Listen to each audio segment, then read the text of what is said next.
quelqu'un qui mange un gâteau où il n'y a pas beaucoup de farine. Ok? Par exemple,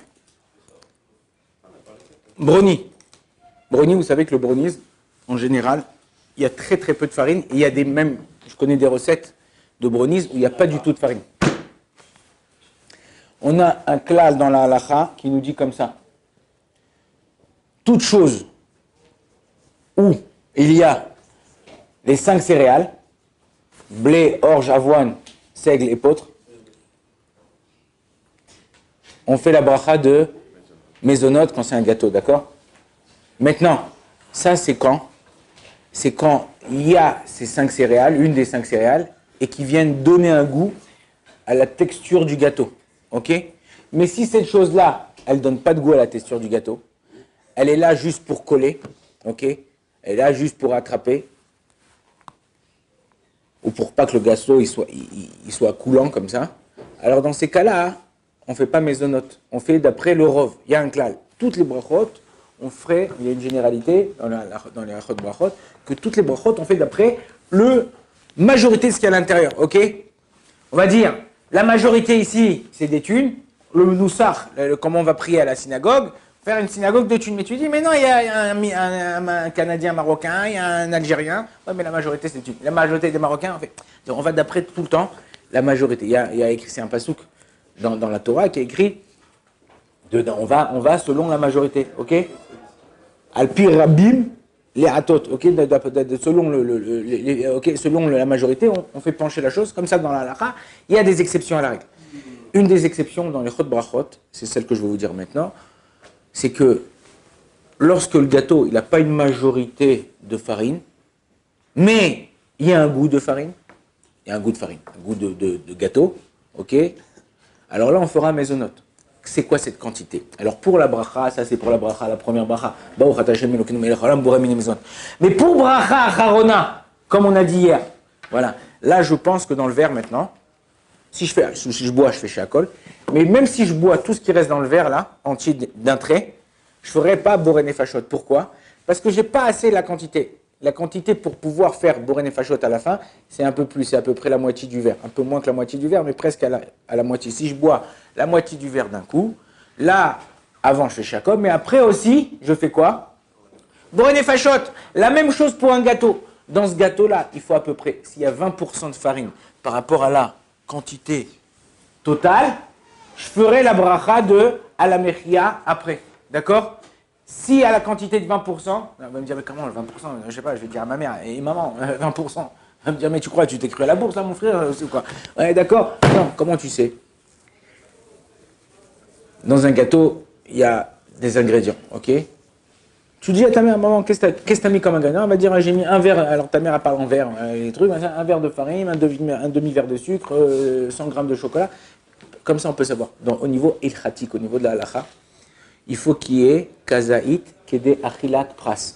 Ça, c'est une nouvelle notion qu'on n'a pas vue ensemble, qu'on va expliquer. Kazaït, c'est la quantité, le volume d'une petite boîte d'allumettes. Kazaït.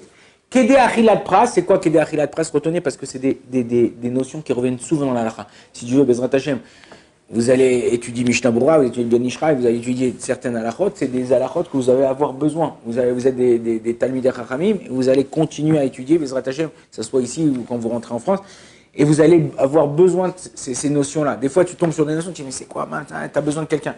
Alors même Chat, il ne connaît pas tout. Ok? Alors, Kazaït, on a dit, c'est le volume d'une petite boîte d'allumettes. Ok? Kede achilat pras en araméen, dans la Gemara, brachot, tout ça, pras c'est un demi-pain. Parous, pras, parous. Ça vient du mot parous, pras, parous. Ok? C'est pas en hébreu aujourd'hui, dans l'hébreu moderne, que Ben Yehuda il a fait, que son mérite le protège. Quand il a fait le dictionnaire hébreu, il dit pras Nobel, le prix Nobel. On dit en hébreu aussi pras. Mais en araméen, dans la Gemara, pras, c'est parous, ça vient de couper.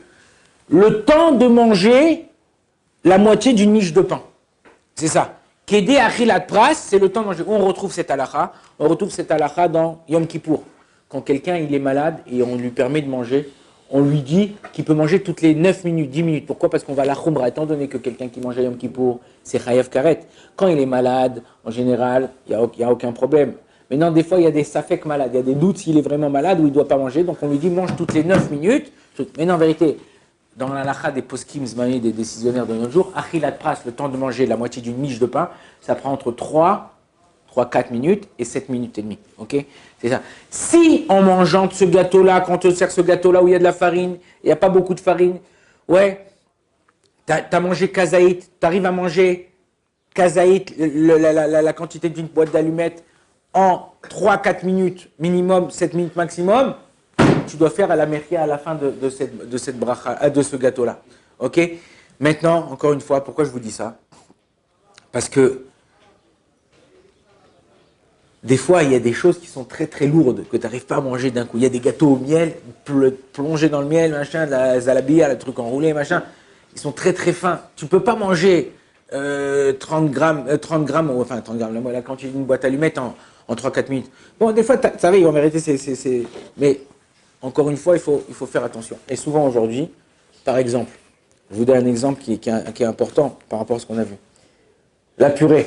Ouais, vous connaissez, en France, il y a la purée mousseline. Vous connaissez la purée mousseline? C'est les flocons de purée, ok? Tu les mélanges avec de l'eau. En général, sur cette purée, étant donné que c'est des flocons, ça a tout changé, machin, on n'a pas écrasé des vraies pommes de terre, bien que c'est des pommes de terre séchées, on fait sur cette purée les chakol niambidvaro. Mais des fois, sur cette purée, ouais, ou sur la compote de pommes de ton fils Gerber, comment ça s'appelle? Ouais, la bracha peut être maisonnote.